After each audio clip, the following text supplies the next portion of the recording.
Hi, morning. You join me here on a lovely sunny Yorkshire day. I'm going to replace one of the air tanks on my Vario. I was been on a camping trip recently and noticed that my air compressor was kicking on and off much more frequently than normal, so investigated that. Pretty sure this is the culprit, so I'm going to show you how I replace this air tank. Okay, I'm under the van now. As you can see, whenever you're working on the air system, you need to make sure that it is drained of air. Because of course it's pressurized, and that would be dangerous if we start messing with fittings. This thing's not standard here, but I use it to pump my tires up on trips, etc., and bike tires and van tires. This is my water drain, from out of the bottom of the tank. Normally this would go up here, so ignore this bit now. This is just my fancy work. So anyway, as you can see, there's no air in there. Okay, just to be safe, better safe than sorry, I'm just knocking off this drain tank on the old tank just to make sure that we've got no air in, and sure enough that's completely empty of air. Next job is to unfasten these two, or slacken them off, make sure that they will loosen. I've sprayed some product on there, and I'm just going to take those two off, so let's do that now. Two nuts on this, so I'm just taking this outer one off, and then it's a lock nut system. Okay, while I'm here, let's just look at this component. We've got the blow-off valve here at the back of so I'm just in front of the rear axle. As you can see, the back wheel is here, so this is the blow-off valve. So when the compressor generates more than enough pressure, reaches a certain pressure, it blows off through this external filter. And all these components here are to do with air pressure. So this is a warning light on the dashboard for low air pressure. There's also, just forward here, is an inspection point. So your Vario will have these on. And these are used for testing the air system. And a recovery truck would hook up onto something like this to inject pressure into the vehicle if it had broken down and couldn't generate its own air. And that by adding air to this, it would release the handbrake, or allow that handbrake to be released, and then you could tow the vehicle along. So these are all important and need keeping, of course. So next thing is, I've checked that this tank is the same as the one I've bought. I got it from Northside Trucks in Leeds. It's got three fittings on, and seems to match it. I've started slackening off this nut here, and it's going to come off a treat, but before I loosen it fully, I need to start taking these fittings off. So let's do that.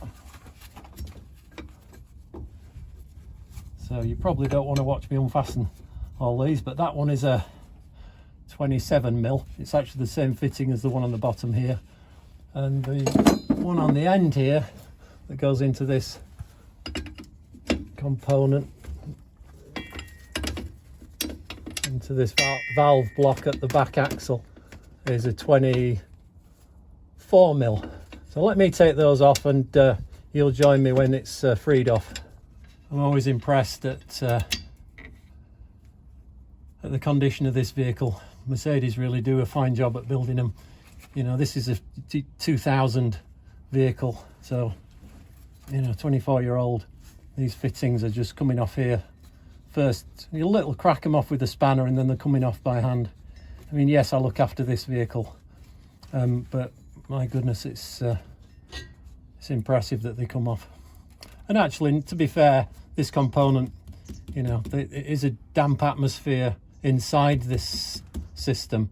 There is an air dryer built into the compressor, or just at the side of the compressor. I've got a video of replacing that if you want to have a look through the channel. And so the air is dry, but you do get some corrosion forming inside there. Now when I take this off, I suspect that's going to be the issue, and I'll show you that in a while. So next job, let's get this off here, and then we can remove this tank. It's a 16mm nut on here, so I'll get that off and then you'll see it.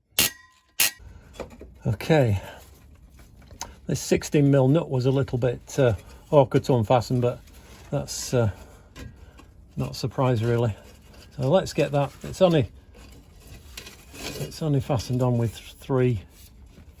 Oh, there are only three fittings. One on the back here that you've seen, the drain, and then a blanking plug on the front, and this fitting here. So I want to keep these super clean, of course.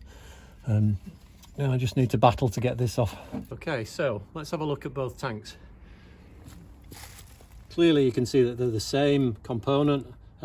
We've got, I think the culprit here, we've got a bit of corrosion there at the side of the drain plug.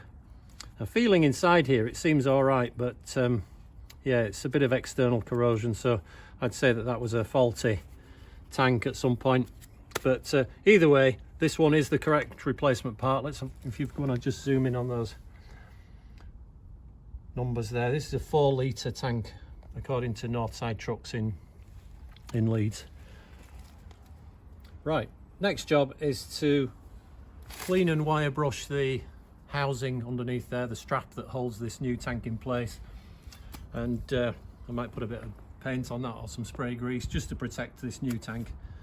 And yeah, get the fittings on. I'm not going to put any thread lock or any Loctite or anything like that on these on the new tank. The fittings are brass and there are O-rings or tapered seals to seal them, so I'm not going to mess about with putting lubrication. And let's refit that and crack on.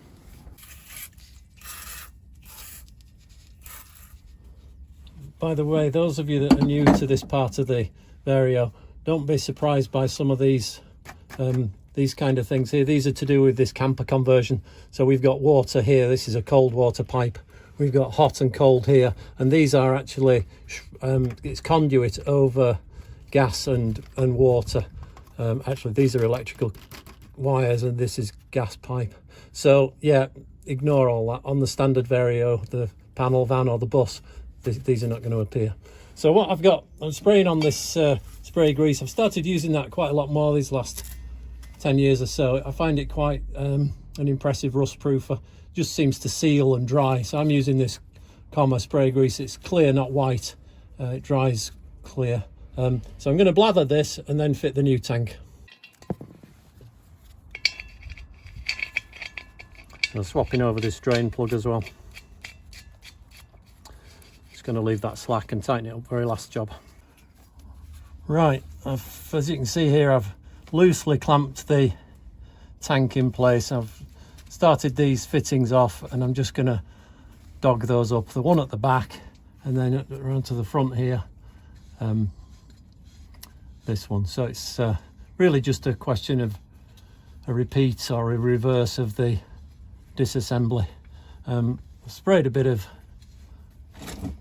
spray grease onto the onto this 16mm here, so this will tighten up a lot easier than it dismantled. And just before I dog it up, I'm going to spray a bit of product underneath there. And in true Rich fashion, I will keep my eye on this fairly regularly and make sure that we don't get corrosion forming between this steel band and the steel tank. There's a pair of lock nuts on here, so just to make sure that those are tightened up. Okay, these fittings are brass, so you do not want to be dogging them up and hanging off them. Just tighten them up onto the copper washer or onto the taper seal. The Allen key that you saw me swap over, the blanking plate, the drain plug, this fitting up here, and the one on the front. This is a swivel joint, by the way, so that nut is tight, yet this still swivels. So don't expect that to tighten. Okay, I would say that job is done. Next thing and final thing is to run the engine, get the air up, and spray some liquid onto these. I think I'll just spray a very weak detergent solution on and just check for bubbles and make sure nothing's leaking. I don't expect it will, and I'd call that a good job. So thanks for watching the video. Thank you for subscribing and clicking like if you fancy that too.